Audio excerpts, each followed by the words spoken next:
Kalagan, for today's another laag video, naanata diri karon sa Bislig City, Surigao del Sur. So, mao ni siya ang sumpay sa atong laag mga kalaagan nga gikan ta sa Siargao kung makit-an ninyo sa atong last upload.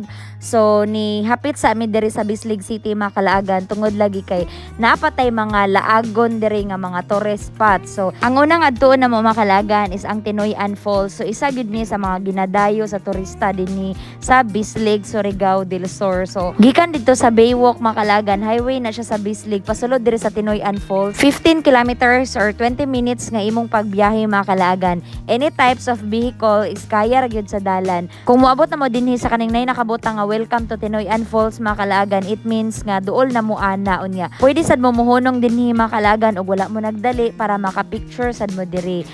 Naay mga tindahan po diri mga kalaagan nga gabaligya og mga souvenirs. So, naay ref magnets, mga keychains, naay mga t-shirts og uban pa mga kalaagan. Pwede ra gyud pud mo nga mopalit na mo dinhi daan.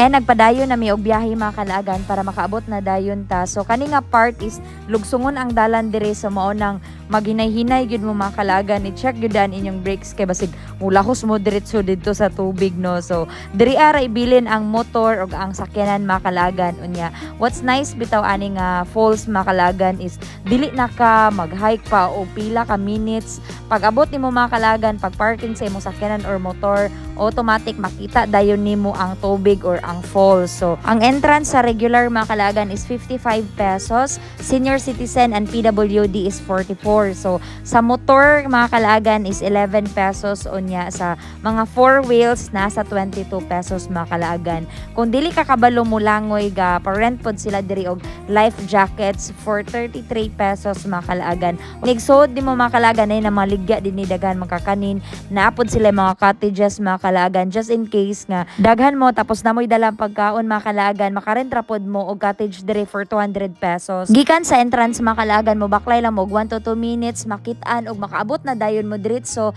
sa Tinoyan Falls. Nindot yun kay siyang tanawon mga kalaagan tungod kay galayer-layer magod ang tubig nga gaagas diri agyod sa Tinoyan Falls unyang iyahang kahabugon ani mga kalaagan naa sa 180 feet unyang ihapong kalapdon mga kalaagan is 312 feet mo nang dako gid kay siya nga falls gitawagan ni nilag mga kalaagan og isa pod sa wildest falls daw sa Pilipinas ang kaning Tinoyan Falls mga kalaagan. Diri sa kaning ilang bamboo raft mga kalaagan nice magpicture din ni unya. Naay mga tour guide nga moduol sa inyo mga kalaagan mag-offer na sila nga i-guide mo nila padulong dito sa taas sa falls kay pwede man tong sakaon mga kalaagan pero kinahanglan lagi ka magkuha og kauban kay kanang mag-trekking man siya mga kalaagan. So kami ni J-Lord, wa na lang mini adto mga kalaagan kay napaman milahi gud nga adtoon. So gipalupadan na lang nato sa drone para nga atong makita ug unsay naa sa taas. Ingon ani din siya kahabog mga kalaagan no nindot gyud kaayo. Wala gyud mi nagmahay ni J-Lord nga nihapit gyud mi dinhi sa Tinoyan Falls mga kalaagan bisag layo siya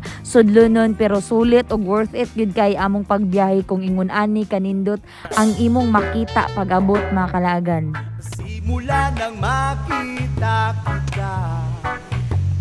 And that's our laag video for today diri sa Tinoyan Falls, Bislig City.